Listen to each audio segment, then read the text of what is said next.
उत्तर प्रदेश में 2027 के विधानसभा चुनाव को लेकर तैयारियां शुरू हो गई हैं। हर दल अपने हिसाब से जो कील कांटे हैं उसे दुरुस्त करने लगा है। ख़ास तौर से यहाँ पे लड़ाई है समाजवादी पार्टी और भारतीय जनता पार्टी के बीच। समाजवादी पार्टी ने एक तरीके से खुद पीडीए नाम से एक समूह बनाया। इस पीडीए का मतलब ये है कि पिछड़ा, दलित और अल्पसंख्यक। कई बार इसके माने अखिलेश यादव लगातार बदलते रहे हैं। बावजूद इसके उनकी जो निगाह है वो छोटे दलों पर है और उनका प्रयास है कि जो गैर यादव जातियां हैं वो उनकी तरफ आएँ। दूसरी तरफ भारतीय जनता पार्टी का भी यही प्रयास है कि जो गैर यादव जातियां हैं, यानी गैर यादव जो पिछड़ा वर्ग की जातियां हैं, वो समाजवादी पार्टी की जगह भारतीय जनता पार्टी के साथ आएँ। नतीजा ये होगा कि भारतीय जनता पार्टी को फिर वोट में बढ़त मिलेगी और जिस तरीके के परिणाम 2017 और 2022 में हुए हैं उन्हें वो 2027 में भी दोहराने में सफल हो जाएगी। पूर्वांचल में ये लड़ाई समटी हुई है ओम प्रकाश राजभर, यानी भारतीय सुहेलदेव समाज पार्टी के संस्थापक। अभी उत्तर प्रदेश की जो योगी सरकार है उसमें वो पंचायती राज मंत्री हैं। पहले भी वो भारतीय जनता पार्टी के साथ रहे और देखा जाए तो ओम प्रकाश राजभर का जो उदय है, जो उनकी राजनीतिक कैरियर है, भारतीय जनता पार्टी में आने के बाद ही आगे बढ़ा है।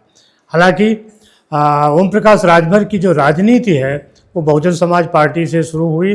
1996 में उन्होंने चुनाव भी लड़ा लेकिन वो चुनाव जीत नहीं पाए और फिर उन्हें लगा कि अब बहुजन समाज पार्टी अब उनको चुनाव लड़ने के लिए टिकट नहीं देगी, क्योंकि उस समय तक बहुजन समाज पार्टी पर मायावती का एकाधिकार काबिज हो चुका था।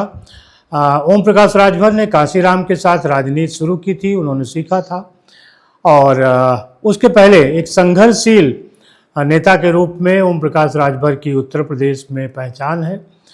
उनका संघर्ष इस मायने में भी समझा जा सकता है कि उन्होंने अपने जो शुरुआती दौर था उसमें जीवन यापन के लिए उन्होंने ड्राइवरी भी की और कई जगहों पर ये उल्लेख भी आता है कि उन्होंने जो पूर्वांचल में नौटंकी और दूसरे ड्रामा होते थे उनमें भी उन्होंने पार्ट लिया।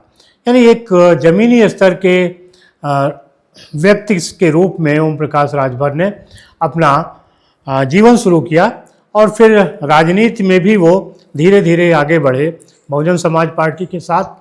और बहुजन समाज पार्टी से जब उनको लगा कि अब यहाँ पे राजनीतिक कैरियर आगे नहीं बढ़ेगा तो उन्होंने 2002 में भारतीय सुहेलदेव समाज पार्टी बनाई। इसके बाद भी वो चुनाव नहीं जीते, लेकिन पूर्वांचल में जो गैर यादव पिछड़ी जातियाँ हैं उनके बीच में और जो राजभर जातियाँ हैं उनके बीच में ओम प्रकाश राजभर का अपना एक कद बना। इस वजह से जब भारतीय जनता पार्टी ने 2017 के विधानसभा चुनाव की तैयारी शुरू की तो उसे लगा कि क्यों नहीं जो पिछड़ी जातियां हैं उनका एक अलग समूह बनाया जाए, क्योंकि पिछड़ी जातियों पर समाजवादी पार्टी का बर्दस्त था। सारी पिछड़ी जातियां समाजवादी पार्टी के साथ थीं और इस वजह से ही भारतीय जनता पार्टी को उत्तर प्रदेश में चुनाव जीतने में सफलता नहीं मिल रही थी। 2017 में भारतीय जनता पार्टी ने छोटी छोटी जो पिछड़ी जातियां हैं उनके साथ में एक सहयोगी दलों के रूप में उनको अपने साथ मिलाया, जिसमें ओम प्रकाश राजभर, अनुप्रिया पटेल जैसे कई दल थे, खासतौर से पूर्वांचल में थे। 2017 के चुनाव में ही ओम प्रकाश राजभर पहली बार जहूराबाद से विधायक बने और फिर जब उत्तर प्रदेश में भाजपा की सरकार बनी, योगी आदित्यनाथ मुख्यमंत्री बने, तो ओम प्रकाश राजभर उनके साथ उनके कैबिनेट में पिछड़े वर्ग के मंत्री के रूप में शामिल हुए। धीरे धीरे कहानी आगे बढ़ी, लेकिन ओम प्रकाश राजभर चूँकि ये समझ चुके थे कि वो उसी दल के साथ रहेंगे जिस दल के जरिए वो सत्ता में पहुंच सकते हैं, लिहाजा 2022 के चुनाव के पहले ओम प्रकाश राजभर को ये लगा कि अब भारतीय जनता पार्टी दोबारा तो चुनाव जीतेगी नहीं, क्योंकि उत्तर प्रदेश का एक इतिहास रहा है कि कोई भी मुख्यमंत्री जो 5 साल पूरे कर लेता है वो दूसरे 5 साल पूरे नहीं कर पाता, न चुनाव जीत पाता है। इसलिए ओम प्रकाश राजभर को भी लग रहा था कि योगी आदित्यनाथ ना तो भारतीय जनता पार्टी को 2022 का चुनाव जितवा पाएंगे और ना ही वो मुख्यमंत्री बनेंगे। तो चुनाव की पहले ही जो एक रणनीति बनती है, जो चुनावी बिसात नेता बिछाते हैं, उसमें ओम प्रकाश राजभर ने भी अपनी एक बिसात बिछाई और उन्होंने जातीय जनगणना के मुद्दे पर भारतीय जनता पार्टी छोड़ दी और फिर वो समाजवादी पार्टी के साथ 2021 में शामिल हो गए। 2021 में समाजवादी पार्टी के साथ शामिल होने के बाद 2022 का विधानसभा चुनाव समाजवादी पार्टी और ओम प्रकाश राजभर की जो भारतीय सुहेलदेव समाज पार्टी है, दोनों ने मिल के लड़ा। समाजवादी पार्टी ने 14 टिकट ओम प्रकाश राजभर को दिए थे, जिसमें से 6 विधायक जीतने में सफल हुए। लेकिन जब अखिलेश यादव सरकार नहीं बना पाए, समाजवादी पार्टी सत्ता में नहीं आ पाई और दूसरी तरफ भारतीय जनता पार्टी सत्ता में वापस आ गई, योगी आदित्यनाथ वापस मुख्यमंत्री बन गए। हालांकि समाजवादी पार्टी में रहते हुए ओम प्रकाश राजभर ने बहुत सारी बुराइयां, बहुत सारी आलोचनाएं योगी आदित्यनाथ की भी की, अमित शाह की भी की और जो भी भारतीय जनता पार्टी के नेता थे उन सभी की आलोचना की। लेकिन राजनीति में इन आलोचनाओं का, गालियों का बहुत कोई महत्व होता नहीं है। राजनीति में महत्व होता है सत्ता का, कुर्सी का। खास तौर से वो नेता जो अपनी पार्टियां चलाते हैं, छोटी पार्टियां चलाते हैं, उनके लिए ये चीज़ें बहुत महत्वपूर्ण होती हैं। जब भारतीय जनता पार्टी की सरकार बन गई 2022 में, तब फिर ओम प्रकाश राजभर इस प्रयास में लग गए कि अब वो समाजवादी पार्टी को छोड़ के और वापस भारतीय जनता पार्टी में आ जाए। दूसरी तरफ 2024 का लोकसभा चुनाव आ रहा था, जिसमें प्रधानमंत्री नरेंद्र मोदी तीसरी बार चुनाव लड़ने जा रहे थे, यानी तीसरी बार वो सरकार बनाने की स्थिति में थे। भारतीय जनता पार्टी ने सोचा कि अगर राजभर, ओम प्रकाश राजभर समाजवादी पार्टी में रहेंगे तो लोकसभा चुनाव में उनको नुकसान हो सकता है। लिहाजा 2023 में ओम प्रकाश राजभर वापस भारतीय जनता पार्टी में शामिल हुए। ये बात और है कि भारतीय जनता पार्टी को 2024 के लोकसभा चुनाव में वो परिणाम नहीं मिला जिसकी वो अपेक्षा कर रही थी। बावजूद इसके भारतीय जनता पार्टी ने ओम प्रकाश राजभर के महत्व को बरकरार रखा। 2025 में भारतीय जनता पार्टी ने वापस ओम प्रकाश राजभर को मंत्री बना दिया। योगी सरकार में वो कैबिनेट मंत्री बने और इस समय वो पंचायती राज मंत्री हैं। तो ये थी ओम प्रकाश राजभर की बात। अब इससे आप समझ सकते हैं कि ओम प्रकाश राजभर का महत्व क्या है। भले ही भारतीय सुहेलदेव समाज पार्टी के अपने वोट बहुत न हो, लेकिन उत्तर प्रदेश के पूर्वांचल में जो 30-40 सीटें हैं, उनमें राजभर और गैर यादव जो पिछड़ी जातियां हैं, उनको संगठित करके ओम प्रकाश राजभर ने अपना एक मुकाम बनाया है। दबदबा तो नहीं कह सकते, लेकिन एक मुकाम बनाया है कि कई सीटें ऐसी हैं जो बिना ओम प्रकाश राजभर के जीतना मुश्किल है। इसलिए भारतीय जनता पार्टी ने उनको मंत्री बनाया। अब 2027 का चुनाव है। अखिलेश यादव प्रबल प्रतिद्वंदी हैं और वो ये मान चुके हैं कि भारतीय जनता पार्टी 2027 का विधानसभा चुनाव हारने जा रही है। समाजवादी पार्टी 2027 में उत्तर प्रदेश में सरकार बनाने जा रही है।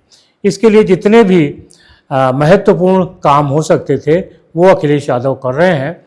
अखिलेश यादव का पहला प्रयास ये है कि जो राजनीतिक लड़ाई है वो धर्म के बजाय जाति पर हो, और इसीलिए उन्होंने पीडीए बनाया। पीडीए तरीके से जातीय समीकरण को साधने का एक जरिया है और एक समूह है जो जातियों में बटा हुआ है।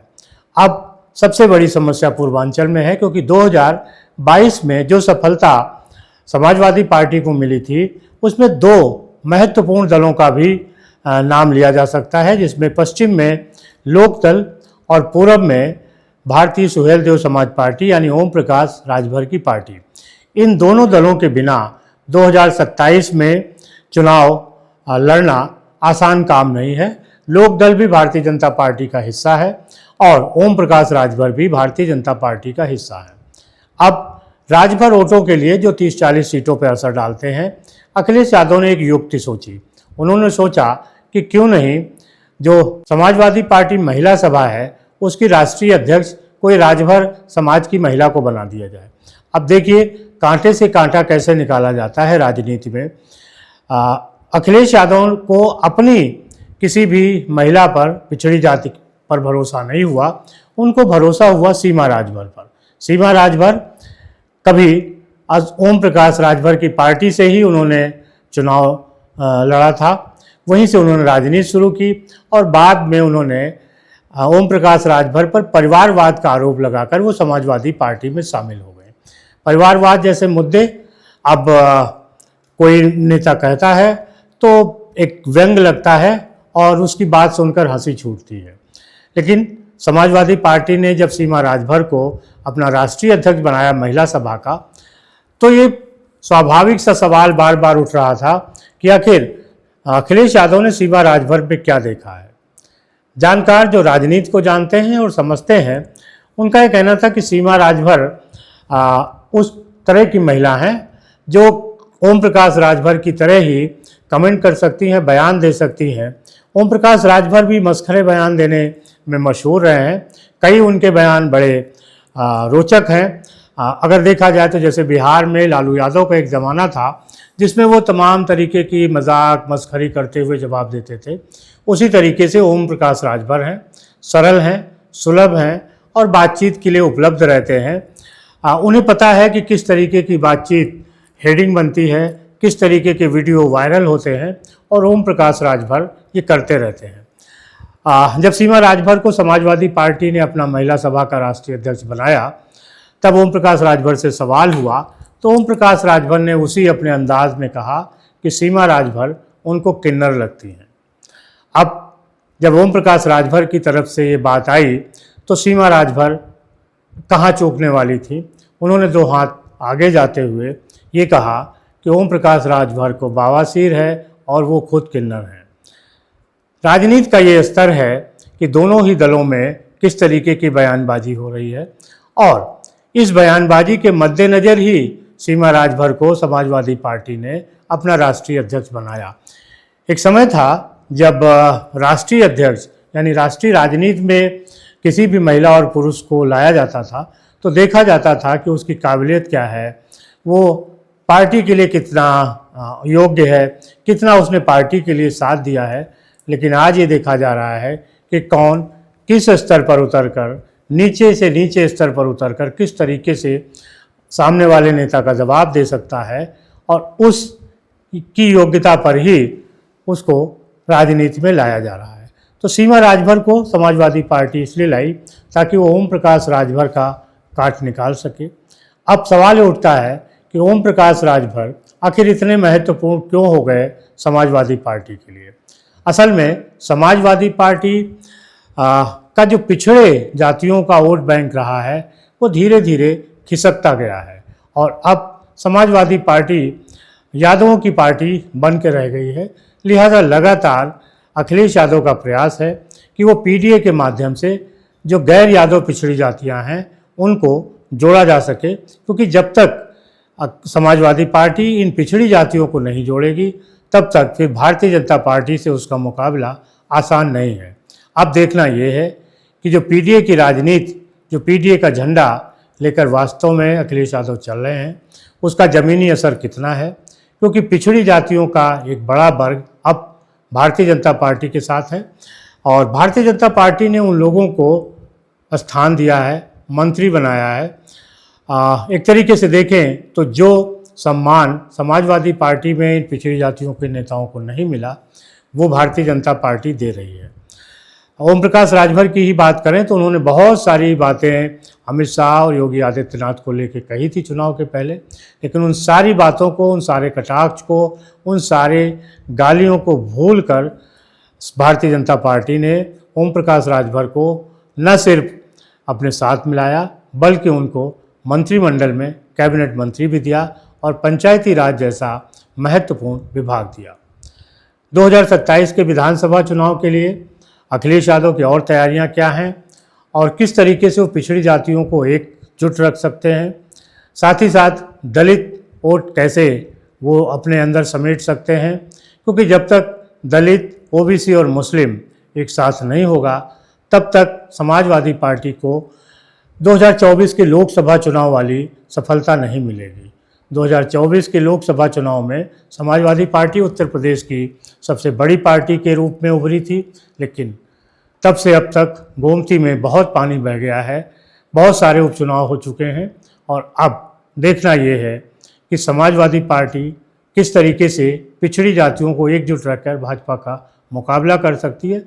दूसरी तरफ भारतीय जनता पार्टी न सिर्फ 2029 के लोकसभा चुनाव की तैयारी कर रही है, बल्कि 2024 में जो लोकसभा चुनाव में उसे एक हताशा परिणाम में दिखी थी, उसको भूल चुकी है। भारतीय जनता पार्टी 2024 की हार को भूलकर दिल्ली, हरियाणा, महाराष्ट्र, बिहार और पश्चिम बंगाल के विधानसभा चुनाव में अपना परचम लहरा चुकी है।